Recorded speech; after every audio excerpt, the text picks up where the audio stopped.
388페이지 양가로 이번에 보면 매각 방법 시험에 나왔던 거 위주로 보겠습니다. 내용이 너무 방대하기 때문에 매각 방법은 동그라미 2번 호가경매, 그 다음에 기일입찰, 그 다음에 기간입찰 3개가 있습니다. 3개. 매각 방식이 2가지다. 이렇게 X로 2번 출제됐습니다. 현실적으로는 거의 99%가 기일입찰만 하고 있고요. 호가경매는 부동산에 대해서는 하지 않고 있습니다. 현실적으로는. 근데 법적으로는 할 수는 있습니다. 호가경매가 뭐예요? 입으로 불러가면서 높여가는 방식이죠. 하우마치 경매인가 SBS 옛날에 텔레비전 같은 데 하더라고요. 이게 말로 하다 보니까 담화보리가 있다고요. 옛날에 호가경매를 했었습니다. 경매법에서 호가경매를 하다 보니까 전부 조폭들만 다 나와 있었어요. 그래서 입으로 1억 부르니까 입 한 번만 더 움직이면 입을 찢어버리겠다 이렇게 하니까 무서워서 못 움직이고 이렇게 했다고. 폐단이 많아가지고 폐지됐다가 다시 부활됐지만 지금은 유체동산에 대해서만 실시하고 있고 부동산에 대해서는 실시하지 않고 있습니다. 그 다음에 양가로 3번 차순위 매수신고입니다. 차순위 매수신고 시험에 27회 때 출제되는데 차순위 매수신고는 최고가 매수신고인이 시험에 최저매각 가격이 2억입니다. 시험에 출제되었던 내용입니다. 27회 때 출제됐는데 최저매각 가격이 2억이면 1등을 하려고 2억 5천을 써냈어요. 2억 5천. 경매는 최고 높게 써낸 사람한테 낙찰을 해주는 거잖아요. 그래서 최고 높게 2억 5천을 써냈습니다. 2억 5천을 써내면 보증금을 얼마를 내느냐 하면 내가 써낸 금액의 10%를 내는 게 아니라 최저매각 가격의 10분의 1이라고 암기 프린트 56번 맨 마지막 10분의 1에 정리해놨습니다. 이게 시험에 가장 많이 나왔어요. 최저매각 가격이 10분의 1. 그럼 얼마를 내요? 2천만을 내겠죠? 최저매각 가격이 10분의 1인 2천만을 내고 이 2천만을 뺀 금액 이상 2억 3천만 원 이상 써낸 사람 중에서 1등 한 사람을 차순위 매수신고인이라고 합니다. 차순위. 차순위라는 말은 2등이라는 뜻인데 2등은 무조건 받아주는 게 아니라 최고가 매수신고인이 신고한 금액에서 매수보증금을 뺀 금액 이상 써낸 때에만 차순위 매수신고를 할 수 있습니다. 왜 2등을 뽑느냐 하면 1등이 보증금만 걸어놓고 잔금을 안 내면 보증금을 몰수해서 배당재단에 편입하고 안 돌려줍니다. 그러면 안 돌려주는 거 이거 2천만 원 하고 2등한테 2억 3천에 팔아도 결국 1등한테 1억에 파는 거나 마찬가지죠. 그래서 차순위 매수신고인이 있으면 재매각 절차를 진행하지 않고 그냥 차순위 매수인에게 매수기회를 주고 경매 절차를 종결합니다. 시험에 출제됐다고요? 차순위는 최고가 매수신고인이 신고한 금액에서 그 보증금을 뺀 금액 이상을 써낸 때에만 할 수 있다. 그 다음에 389페이지 배당 요구의 종기, 배당 요구의 종기, 마지막 기일을 종기라고 하는데 첫 매각기일 이전의 날로 해야 됩니다. 그래서 이제 최선순위, 임차인이 배당 요구를 했는지 대항력을 주장했는지 알 수 있는 상태에서 입찰에 참여할 수 있도록 첫 매각기일 이전의 날로 배당 요구의 종기를 정해야 되고요. 배당 순서는 시험에 3번 정도 출제됐습니다. 3번 나온 게 많이 나온 건 아니죠. 이게 9회 때부터 시험에 출제됐어요. 경매가. 그래가지고 3번 출제됐는데 390페이지까지 배당 절차를 한번 보겠습니다. 배당 순위. 배당 순위를 보면은 배당 순위. 배당 순서가 되겠죠. 최고 먼저 배당을 해주는 걸 0순위라고 할 수도 있고 또는 1순위라고 할 수도 있어요. 이거는 표현하기에 따라 달라요. 최고 먼저 해주는 게 집행비용, 채권자가 미리 예납을 한 집행비용을 배당해 주고요. 그 다음에 제3취득자가 지출한 필요비, 유익비 0순위로 배당해 주고 그 다음에 1순위, 그 다음에 해주는 게 최우선 면제입니다. 최우선 면제. 최우선 면제가 주택임대차보호법의 최우선 면제, 상가건물임대차보호법 최우선 면제, 그 다음에 근로기준법상 최종 3월분 임금, 근로자 퇴직급여 보장에 관한 법률에 의해서 최종 3년간 퇴직금, 재해보상금 이런 걸 최우선 면제해 주고요. 그 다음에 2순위가 뭐가 있느냐면 소위 당해세가 있습니다. 당해세. 당해세라는 건 뭐냐면은 만약에 우리 학원 건물 이게 경매 넘어간다면 이 건물분에 대한 재산세 안 낸 게 있다면 그건 재산세부터 다른 담보물권자보다 먼저 배당해 주고요. 그 다음에 3순위가 소위 물권입니다. 물권. 물권이 뭐가 있느냐 하면은 전세권이 있고 그 다음에 건저당, 임차권. 임차권은 물권이 아닌데 배당 받는 데 있어서는 물권하고 똑같습니다. 그 다음에 조세채권도 있습니다. 조세채권. 그래서 여러분들이 현업에 나가면 조심해야 될 게 조세채권 세금 체납했다고 바로 압류 등기가 돼 있는 게 아니잖아요. 근데 나중에 압류 등기가 지금 세를 얻을 때 세입자가 들어갈 때 확정일자 받을 때는 조세채권이 압류 등기가 안 돼 있었어요. 그래서 깨끗한 줄 알고 들어갔는데 나중에 압류 등기가 늦게 들어와 버렸다고 세금이. 근데 세금은 법정기일에 따라서 배당 순위가 달라져요. 예를 들면 재산세의 법정기일은 국세기본법 35조에 보면 재산세 납부고지서 발송일이라고 돼 있어요. 재산세를 7월 16일부터 말일까지 내잖아요. 그러면 한 7월 9일 정도 발송이 됐다고 보면 예를 들면 7월 9일이 법정기일이라면 압류는 7월 9일 날 하는 게 아니라 세금 안 내면 한 그해 12월 달에 할 수도 있고 그래요. 계속 독촉해가지고 안 내야 압류하지 바로 압류 안 하잖아요. 근데 만약에 세입자가 임차인이 7월 13일 날 확정일자 받았어요. 이 확정일자 받을 때는 압류 등기 안 돼 있고 등기부가 깨끗했다고요. 근데 나중에 경매 넘어가면 배당 누구부터 해줘요? 조세채권부터 먼저 준다고. 이게 종합부동산 세면 금액이 클 수도 있겠죠. 그래서 꼭 그 임대차도 원래대로 하면 그 주택임대차 표준계약서 같은 데는 보면 세금 체납 여부를 주인한테 물어보고 기재하도록 돼 있어요. 그 주인이 거짓말하는 거는 개업공개사 책임이 아니잖아요. 거짓말한 사람이 책임져야 되지만 물어보지도 않으면 안 된다고. 세금 체납한 사실이 있습니까? 이렇게 적어놓고 예, 없습니다. 적으세요. 이렇게 하면 되잖아요. 자필로. 우리 없음 이런 거 뭐 적으라고 하잖아요. 그 적으면 없습니다 해버리면 개업공개사 책임이 없어요. 그러니까 임대차 계약서에 세금 체납 사실이 있는지 여부, 있음 없음 해놓고 거기다가 자필로 없으면 없습니다 적으라고 하라고요. 현업에 가서. 안 그러면 이 책임져야 될 수도 있어요. 자, 물권이고요. 그래서 이거는 순서대로 해준다고. 그러면 조세채권 해주고 임차권 해주고 만약에 건저당은 7월 15일 돼 있으면 이거 임차권 배당해주고 남는 돈 가지고 건저당 해주고 이렇게 한다는 이야기예요. 물권은 순서에 따라 해주죠. 그 물권이 아님에도 불구하고 조세채권하고 임차권은 물권하고 똑같아요. 배당받는 데 있어서는 먼저 돼 있으면 먼저 배당해 준다고요. 그 다음에 배당해 주는 게 뭐가 있느냐 하면은 물권 다음에는 임금채권, 월급, 그 다음에 해주는 거는 조세채권, 후순위 조세채권입니다. 선순위는 물권보다 먼저 받아가겠죠. 그 다음에 각종 공과금, 그 다음에 일반 채권 이런 순서대로 배당을 해줍니다. 그래서 우리 후순위 채권을 미국에서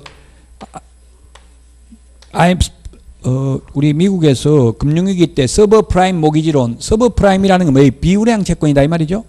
후순위 채권, 우리나라는 보면 어디 선순위는 제1금융권에서 대출 받고 나면 제1금융권에서 더 이상 안 해주면 제2금융권에서 금리 비싸게 해가지고 대출 받잖아요. 그게 서브프라임 모기지론의 후순위 그 제1금융기관이 아닌 데서 받는 게 그런 거는 위험하죠. 위험하기 때문에 이자를 많이 받잖아요. 나중에 경매 넘어가면 못 받을 수도 있으니까. 배당 순서 말씀드렸습니다. 그 다음에 7번 소유권 이전 등기 촉탁을 하기 때문에 등기소에 갈 필요는 없다. 8번 인도명령, 명도소송이 있는데 인도명령하고 명도소송 정당한 권한에 의해서 매수인에게 대항할 수 없는 점유자는 인도명령을 할 수 있고요. 명도소송은 정당한 권한에 의해서 매수인에게 대항할 수 있는 사람은 명도소송을 통해서 해결해야 됩니다. 그래서 유치권 같은 거는 명도소송을 해야 되고 선순위 세입자도 명도소송해야 되지만 말소규정 권리보다 후순위 세입자는 인도명령이 가능하겠죠. 인도명령은 판사한테 인도명령 신청하면 판사가 인도명령서 교부해주면 곧바로 강제집행이 가능합니다. 명도소송은 소송비도 200~300만 원 들어가고 소송기간도 2~3개월 걸립니다. 공매는 시험에 거의 안 나옵니다. 다만 압류부동산 공매는 경매와 절차가 똑같습니다. 참고로 보시면 되겠습니다. 우리 394페이지 경공매 차이점이 있는데 거의 출제되지 않는다. 자, 396페이지 이제 마지막으로 매수신청 대리인 등록 등에 관한 규칙이 한 문제 출제됩니다. 양가로 이번에 보니까 매수신청 대리권의 범위 7개가 있는데요. 매수신청 대리 할 수 없는 것은 하면은 소송대리입니다. 소송대리. 명도소송, 인도소송, 배당이 소송대리는 할 수 없다. 항고소송, 뭐 기일변경신청 이런 건 안 됩니다. 그러면 할 수 있는 게 뭐냐면 단순히 입찰보증금 제공하는 것, 입찰표 작성하는 것, 그 다음에 차순위 매수신고하는 것, 보증금 만약 1, 2등 못하면 떨어지면 보증금 돌려주는 거 대신 돌려받을 수 있고요. 공유자 우선 매수신고, 그 다음에 임대주택 우선 매수신고, 7번에 보면 공유자 또는 임대주택 임차인의 경우 우선 매수신고에 따라 차순위 매수신고인을 보게 되는 경우 그 차순위 매수신고인의 지위를 포기하는 행위는 대리할 수 있습니다. 소송 대리는 안 된다. 양가로 3번 매수신청 대리 대상물하고 중개 대상물하고 똑같습니다. 토지, 건축물, 임목, 공장재단, 광업재단. 397페이지 매수신청 대리인 등록인데요. 지방법원장에게 합니다. 지방법원장에게 부동산 중개사무소 소재지 지방법원장. 우리 중개사무소 개설 등록은 시장 군수구청장에게 했죠. 등록관청, 중개사무소 개설 등록관청과 매수신청 대리인 등록관청이 다르다는 이야기입니다. 매수신청 대리인 등록관청은 지방법원장입니다. 등록 요건이 이겁니다. 양가로 2번에 동그라미 1번에 보면 이게 동그라미 1번이 작년에 개정됐는데 6월 달에 개정되기 전에는 공인중개사이거나 법인일 것 이렇게 돼 있었는데 지금은 개업공개사이거나 법인인 개업공개사일 것 이렇게 돼 있어요. 옛날에는 공인중개사 이게 잘못된 거죠. 즉 이 말은 자격증 취득해가지고 중개업은 하지 않고 매수신청 대리인 등록만 하는 것은 불가능하다고요. 반드시 개업공개사만이 매수신청 대리인 등록을 할 수 있습니다. 동그라미 2번 실무교육을 따로 받아야 됩니다. 경매 실무교육. 우리 프린트 53번의 교육제도 5개에 비교되어 있습니다. 그 다음에 3번에 보면 보정 설정을 미리 해야 됩니다. 보정 설정 시기도 암기 프린트 56번에 보면 있습니다. 우리 중개사무소 개설 등록할 때는 미리 보정 설정을 못하고 반드시 등록된 후 업무 개시 전에 또는 등록증 교부 전에 보정 설정을 하는데 매수 신청 대리는 미리 보정 설정합니다. 분사무소 설치 신고할 때도 미리 보정 설정을 해야 되죠. 그 다음에 매수 신청 대리인 등록 신청 서류 양가로 3번에 1번 공인중개사 자격증 사본이 있어야 됩니다. 따라서 소위 중개인은 매수 신청 대리인 등록이 안 됩니다. 법 7638호 부칙 제6조 2항의 규정에 의해서 등록을 한 것으로 보는 자, 소위 중개인은 자격증이 없죠. 공인중개사 자격증이 없기 때문에 매수 신청 대리인 등록을 신청할 수 없다. 그 다음에 2번 법인 등기 사항 증명서 원칙 제출 예외 미제출. 3번 등록증 사본이 있어야 되니까 단순히 공인중개사는 안 된다고요. 반드시 중개사무소 개설 등록을 한 사람만 등록 신청할 수 있고요. 동그라미 5번도 작년에 바뀌었는데 작년 6월 전에는 모든 사진이 반명한판 사진이었는데 지금은 모든 사진이 여권용 사진으로 바뀌었습니다. 여권용 사진은 3.5 곱하기 4.5cm고 반명한판 사진은 3 곱하기 4cm입니다. 여권용 사진으로 다 바뀌었다. 그 다음에 보정 설정을 했음을 증명하는 서류도 제출해야 된다. 398페이지 매수신청 대리인 등록신청 수수료는 공인중개사 2만원, 법인은 3만원입니다. 암기 프린트 52번에 동그라미 11번에서 이미 했습니다. 그 다음에 동그라미 양가로 5번 등록 처분은 14일 이내입니다. 14일 이내. 중개사무소 개설 등록 처분은 7일 이내에 통지해야 되죠. 그 밑에 등록은 개업공개사, 법인인 개업공개사 2개예요. 즉 중개인은 안 됩니다. 중개인은. 종별이 두 가지입니다. 그 다음에 나머지는 다 똑같고 결격사유 양가로 8번 결격사유에 보면 399페이지 매수 신청 대리인 등록 취소되고 3년 미경과자입니다. 이 5개가 있는데 우리 중개사무소 개설 등록 결격사유는 12가지가 있죠. 여기는 5가지가 있는데 그러면 예를 들면 미성년자, 금치산자, 한정치산자, 파산 선고받은 자는 중개사무소 개설 등록은 할 수 없다라고 되어 있는데 여기에는 결격사유 없잖아요. 그럼 미성년자, 금치산자, 한정치산자는 매수 신청 대리인 등록이 가능해요? 불가능해요? 불가능하죠. 왜? 중개사무소 개설 등록을 한 사람만 매수 신청 대리인 등록을 할 수 있다 했는데 아예 중개사무소 개설 등록의 결격사유에 해당되면 당연히 매수 신청 대리인 등록은 못하겠죠. 따라서 이게 지금 399페이지에 있는 매수 신청 대리인 등록의 결격사유 이 5가지는 추가로 해당되는 결격사유예요. 공인중개사법상 12가지 결격사유 외에 추가로 더 해당되는 결격사유라는 뜻입니다. 우리 암기 프린터 46번에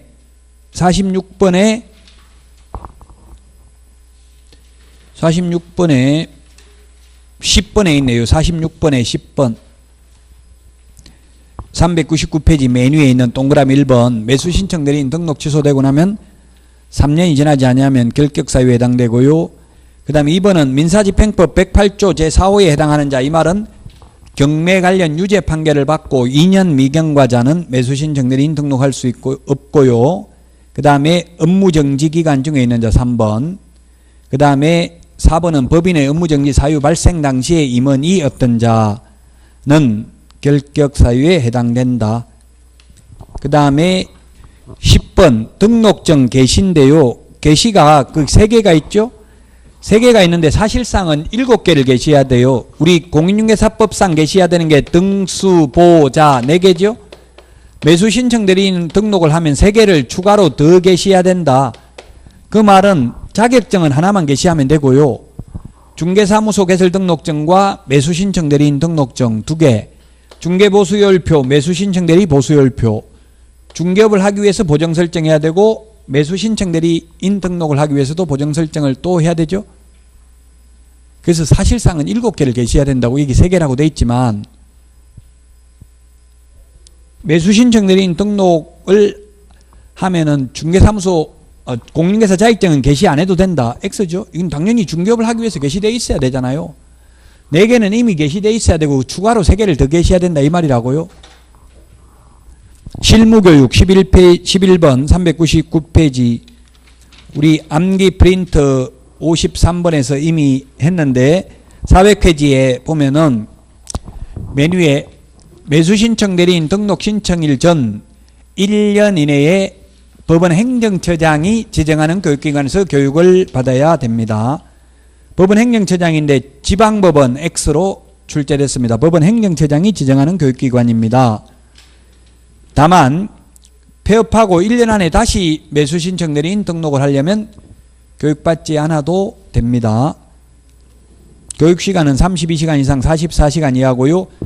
민사소송법, 민사집행법, 경매실무, 직업윤리가 필수 과목입니다. 직업윤리가 교육 내용에 포함되어 있지 않는 것은 거래사고 예방교육, 교육시간이 가장 길게 규정되어 있는 것은 이 매수신청 대리 실무교육, 거래사고 예방교육은 교육시간이 정해져 있지 않다. 동그라미 3번 앞에 우리 196페이지에서 이미 했죠. 매수신청 대리 실무교육을 대학전문대 협회가 지정 승인을 요청할 수 있다.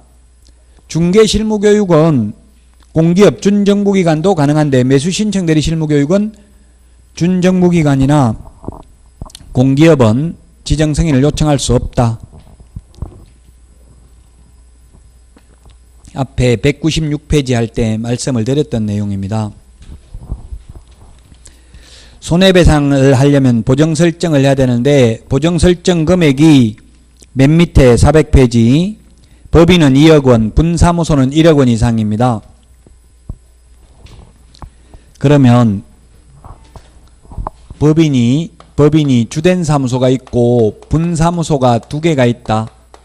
분사무소가 2개가 있는데 이 법인이 중개업도 하고 중개사무소 개설 등록도 하고 매수 신청 대리인 등록도 했다면 보정 설정 금액이 얼마인가? 4억, 8억, 모의고사에 이렇게 나왔는데 답은 8억이에요. 8억.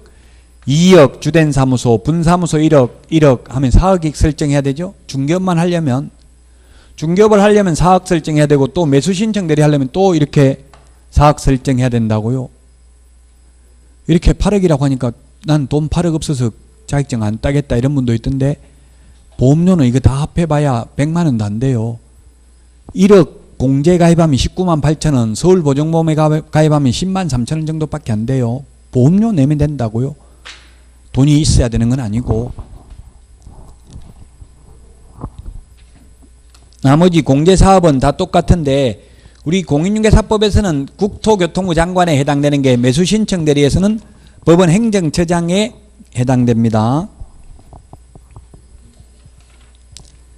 그 다음에 402페이지 16번에 휴업 또는 폐업 신고인데, 이 휴폐업이 작년에 신설됐습니다. 없다가, 휴폐업 제도가 없다가 신설됐습니다.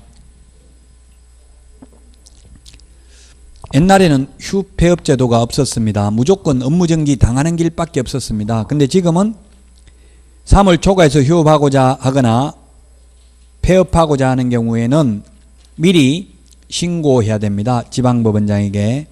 휴업기간은 6월을 초과할 수 없습니다.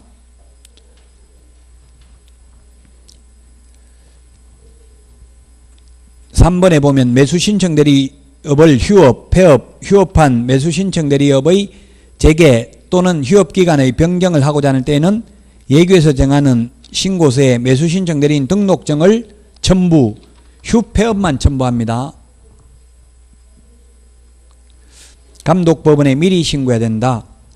법인인 개업공개사의 매수신청 대리인의 분사무소의 경우에도 같다. 분사무소도 미리 신고해야 된다. 이게 작년에 신설된 내용입니다.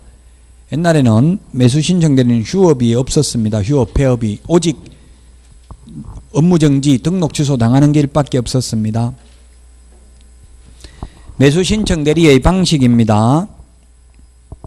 동그라미 1번에 보면 대리행위마다 대리권을 증명하는 문서, 본인의 인감증명서가 첨부된 위임장과 매수신청 대리인 등록증 4본을 제출해야 된다.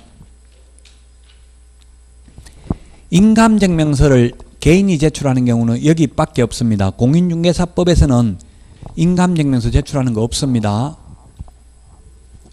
인감증명법은 앞으로 폐지하려고 하거든요. 그래서 공인중개사법에서는 다 없앴어요. 인감증명서 대신에 그 부동산 거래 신고를 대리하려면 뭐예요? 본인 신분증 4본만 제출하면 되잖아요. 근데 여기는 인감증명서가 첨부된 위임장을 제출해야 됩니다. 민법에서는 대리권 수여 의사표시 현명주의잖아요. 의사표시만 하면 되죠. 근데 그 의사표시를 입증하기 위해서 여기서는 인감증명도 제출해야 된다고요.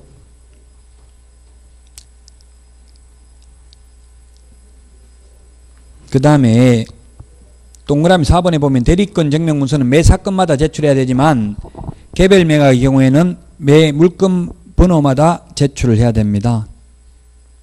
원칙은. 그 다음에 403페이지 맨 위에 동그라미 6번 본인 서명 사실 확인서, 이게 작년에 신설됐어요. 본인 서명 사실 확인서하고 인감증명하고 똑같아요. 효력이.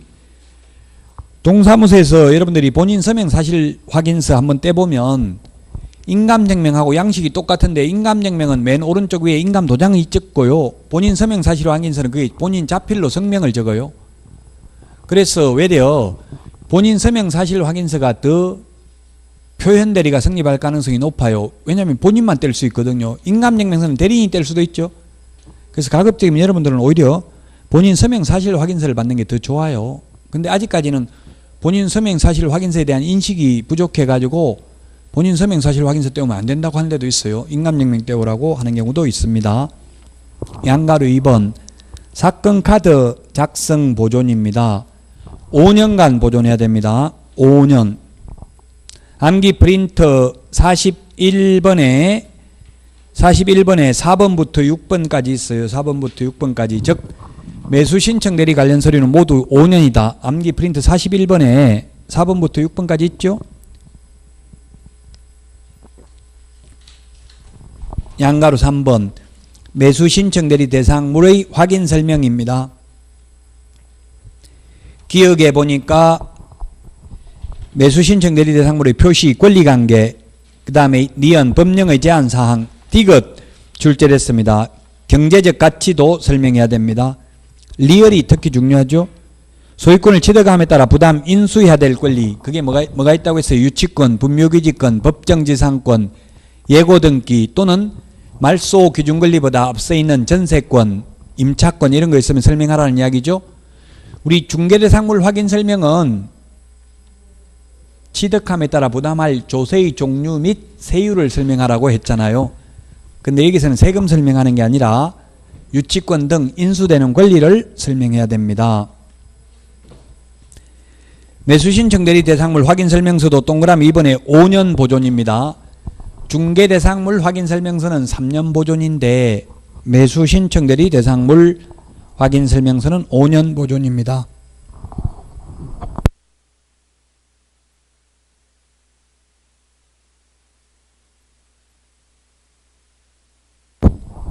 양가로 4번 매수신청 대리 보수 및 영수증인데 우리 중개보수는 영수증을 교부할 의무도 없고 보존할 의무도 없었죠.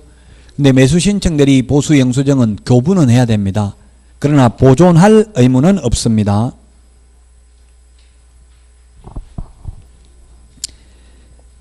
(403페이지) 맨 밑에서부터 맨 위에까지 보면 맨 마지막에 이때 보수 명목 외에 돈 또는 물건을 받거나 예규에서 정한 보수 이상을 받아서는 아니 된다. 404페이지 맨 위에.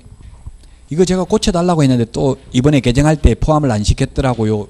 이상이라고 하면 틀리고 논리적으로 보면 초과라고 해야 돼요. 법령에서 정한 보수 이상을 못 받는다면 만약에 법정 보수가 100만 원인데 100만 원 이상 못 받는다 이런 말을 나오면 100만 원도 못 받는단 말이죠. 논리적으로 보면 이걸 초과라고 해야 된다고요. 그래서 제가 잘못됐네요 하니까 좀 그래야 되겠네요. 고쳐야 되겠네요 해놓고는 개정할 때 안 고쳤어요. 그래서 시험에 이렇게 이상이라고 나와도 X 하면 안 돼요. 그대로 예규에 있는 거니까 조문에 입법의 불비, 법이 모순되는 게 많아요. 이런 식으로. 이상이라고 하면 이상 이하는 그 숫자 포함이잖아요. 미만 초과는 그 숫자 제외고요.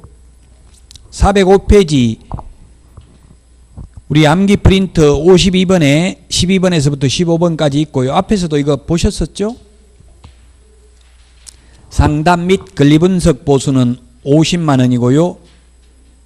그 다음에 양가로 2번에 매각 허가 결정이 확정되어 매수인으로 된 경우에는 감정가 1% 또는 최저 매각 가격의 1.5% 중에서 이거는 높은 걸 받아도 돼요. 여기는. 근데 우리 주택 상가 건물 임대차 보호법에서 보면 월차임 전환율은 주택의 경우에는 1할 또는 기준금리 플러스 3.5% 중에서 낮은 금액을 초과할 수 없고, 그 다음에 상가의 경우에는 1할 2푼 또는 기준금리 곱하기 4.5배 중에서 낮은 금액을 초과할 수 없고요.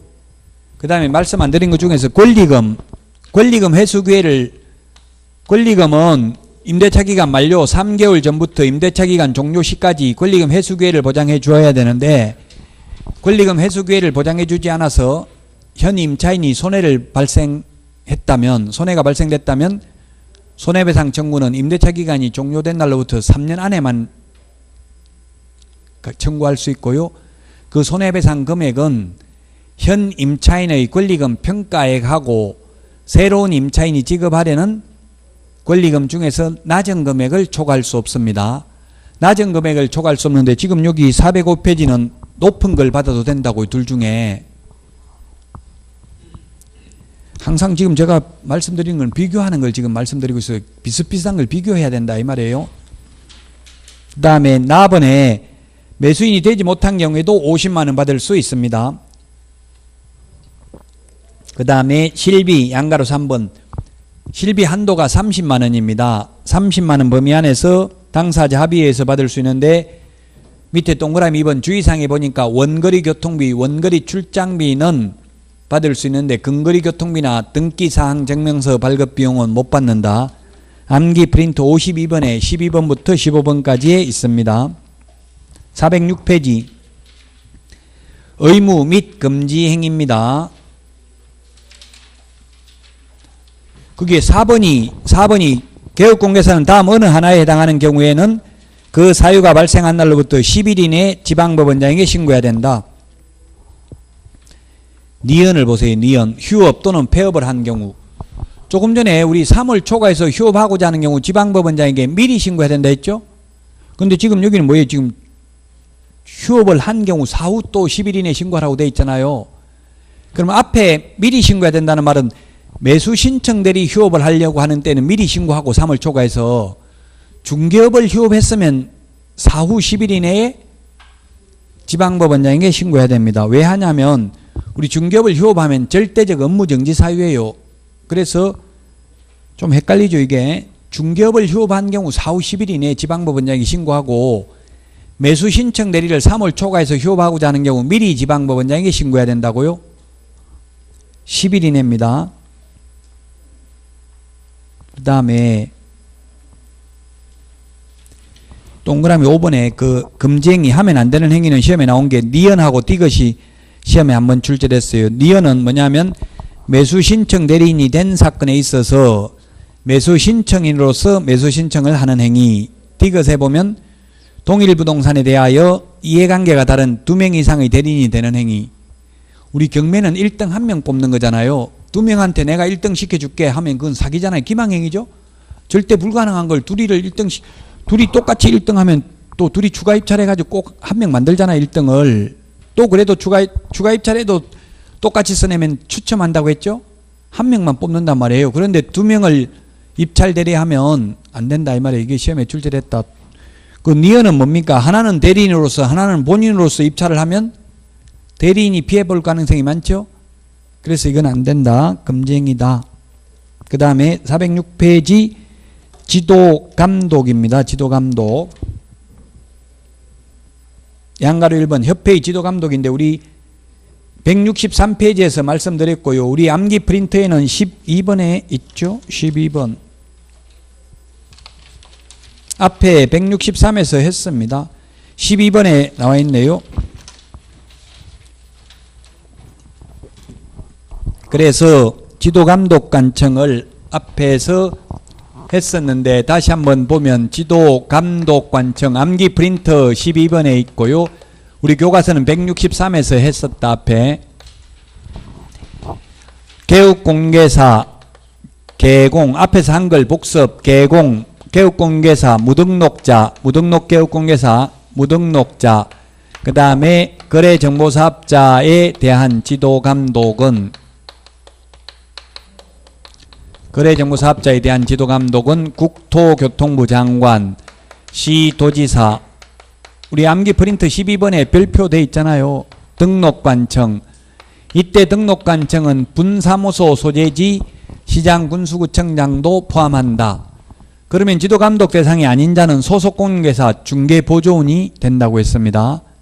그 다음에 수원시장과 같이 시도지사도 아니고 등록관청도 아닌 사람은 지도감독관청이 아니라고요. 수원시장, 천안시장, 창원시장, 포항시장, 청주시장, 전주시장 이런 분들은 구청장이 등록관청이니까 지도감독관청이 아니다.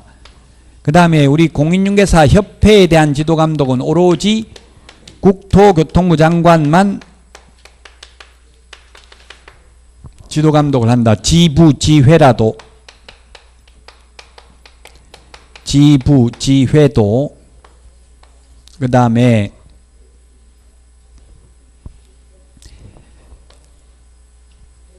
매수신청 대리와 관련해서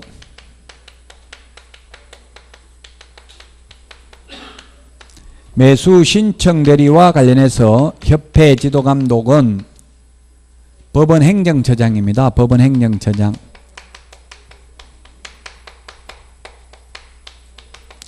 법원행정처장.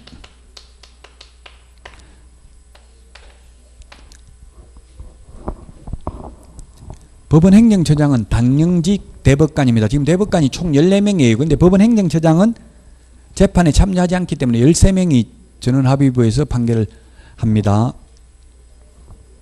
그 다음에 매수 신청 대리와 관련해서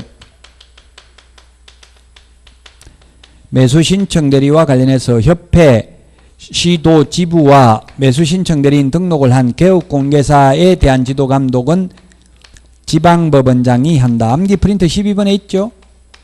지방법원장이 하는데 지방법원장은 그 지도 감독 사무를 지원장이나 협회 시도 지부에 위탁할 수 있고, 위탁받은 협회 시도 지부나 지원장은 그 실시 결과를 지체 없이 지방법원장에게 보고해야 된다. 이런 말이 지금 406페이지, 407페이지에 있습니다. 그 다음에 거기에 5번에 보면 5번 협회는 등록관청으로부터 중개사무소 개설 등록, 휴폐업 신고, 그 다음에 자격 취소, 자격 정지, 등록 취소, 업무 정지 등에 관한 사항을 통보받은 후 10일 이내에 법원 행정처장에게 통지해야 된다. 동그라미 7번에 보면 지방법원장은 매월 매수 신청 대리인 등록 행정처분 및 신고된 사항을 다음 달 10일까지 법원 행정처장에게 통지해야 된다. 8번 법원 행정처장은 매월 매수 신청 대리인 등록 행정처분 및 신고된 사항을 다음 달 15일까지 협회에 통지해야 된다. 좀 헷갈리죠? 이걸 다시 한번 정리해보면 등록관청은 전부 다 법령에 나오는 걸 전부 다 정리합니다. 등록관청은 다음 달 10일까지 6가지 사항입니다. 등록사항, 휴폐업 신고사항, 사무소 이전 신고사항 등 행정처분사항 등 6가지를 다음 달 10일까지 협회에 통보합니다. 협회에 통보한다. 그럼 협회는 통보받은 날부터 10일 이내에 법원 행정처장에게 통지합니다. 법원 행정처장에게 통지를 합니다. 그 다음에 지방법원장은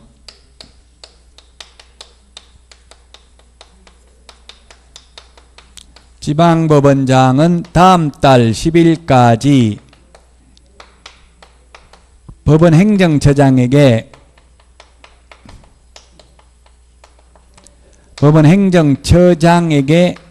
통지합니다. 매수 신청 대리인 등록사항 등을. 그러면 법원 행정처장은 다음 달 15일까지 협회에 통지합니다. 협회에 통지. 서로 정보를 교류하는 거예요. 지금 요 15일이라는 말이 나와 있었습니다. 그러면 지방법원장이 가령 2월 7일 날 등록을 했다면 그걸 다음 달 10일이면 언제예요? 3월 10일까지 법원 행정처장에게 통지를 하고요. 법원 행정처장은 여기서 다음 달이라는 것은 같은 3월이에요. 3월 15일까지 그 다음 달이 아니고요. 그래서 4월 15일이 아니라 3월 15일까지, 다른 말로 하면 통보받은 날로부터는 5일 이내예요. 왜냐하면 자기가 서류를 다시 작성하는 게 아니라 통지받은 걸 다시 통지를 해주기 때문에 통지, 통보는 특별히 구분의 실익은 없어요. 좀 표현을 다르게 쓰고 있는데 매수 신청 대리에서는 통지, 공인중개사법에서는 통보 이렇게 쓰고 있어요. 이 숫자 우리 암기 프린트 10일에 정리는 되어 있습니다. 좀 헷갈릴 수 있어요. 지금은 시험 볼 때까지는 다 기억이 됩니다.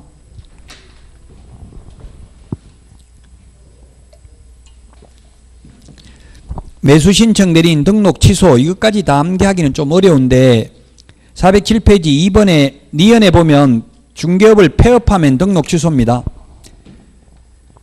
반드시 중개업하고 같이 해야 돼요. 중개업은 안 하고 매수 신청 대리만 하는 것은 불가능합니다. 우리 공인중개사법상 행정처분만 암기하시라고요. 그 다음에 동그라미 2번에 맨 마지막에 등록을 취소할 수 있는 것 최근 1년 이내에 2형, 최근 1년 이내에 이 규칙에 따라 2회 이상 업무정지 처분을 받고 다시 업무정지 처분에 해당하는 위반 행위를 한 경우에는 매수 신청 대리는 절대적 취소가 아니라 상대적 취소입니다. 우리 암기 프린터 44번에 13번부터 15번까지 나와 있네요. 12번부터네요. 12번부터 15번까지.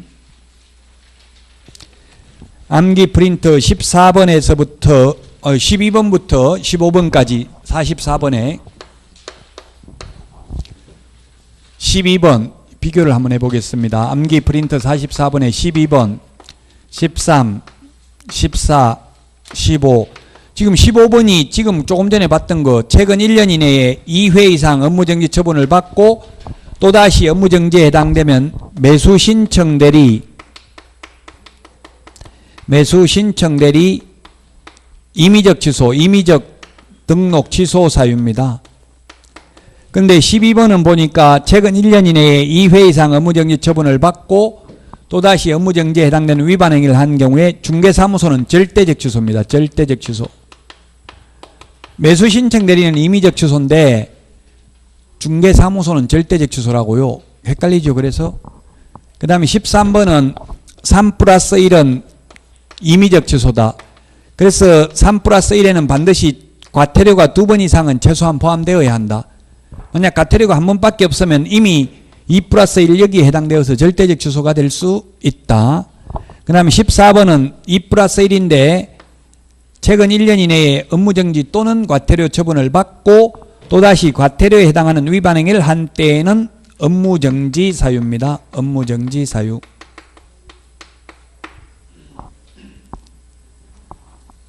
지금 오늘 알아야 될 거는 업무정지 최근 1년 이내에 2번 받고 또 업무정지에 해당되면 매수신청 대리는 임의적 취소, 중개사무소는 절대적 취소라고요. 왜 그러냐? 논리적으로 말할 수 없고 법에 그렇게 돼 있으니까 제형법정주예요. 이 매수신청 대리 행정처분 만드는 사람이 공인중개사법을 안 보고 만들었기 때문에 이렇게 했죠.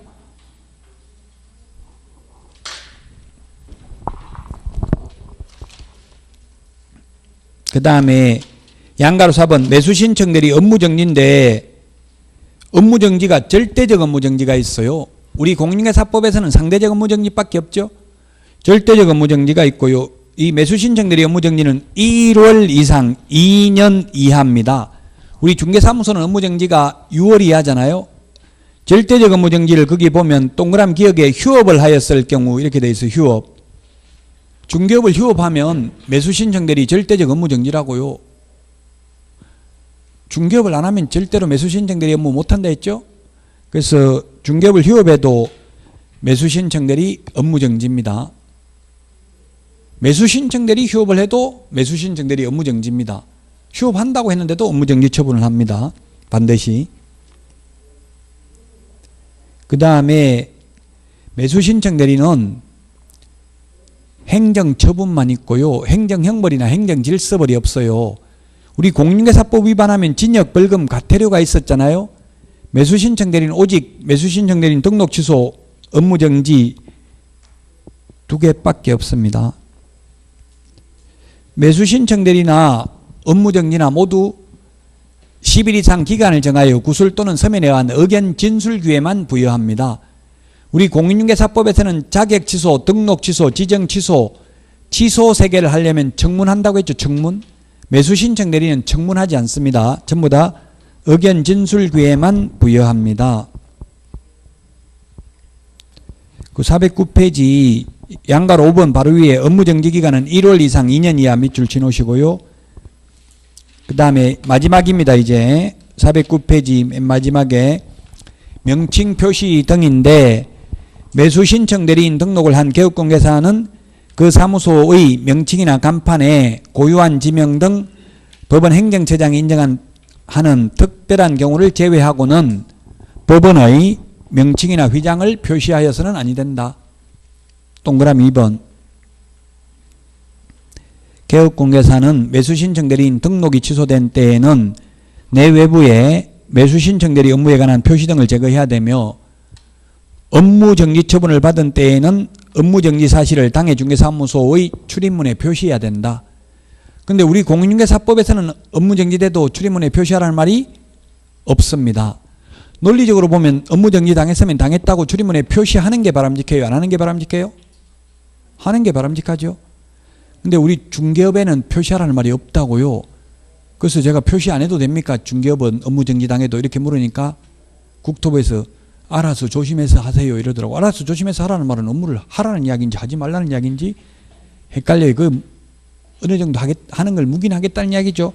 엄격하게 업무 못하게 해버리면 망하는 거예요. 6개월 동안 문 닫고 아예 업무 못하게 하면 손님 다 끊기잖아요. 그 어쨌든 중개업에는 업무정지돼도 업무정지됐다고 출입문에 써붙이라는 말이 없는데 매수신청 대리는 업무정지되면 업무정지됐다고 출입문에 써붙여야 됩니다. 여기까지 해서 기본 이론 강의는 모두 다 끝내고 이제 3월 달부터는 다시 처음부터 진도가 나가도록 하겠습니다. 쉬었다가 오늘 애들이 문제 풀어보도록 하겠습니다.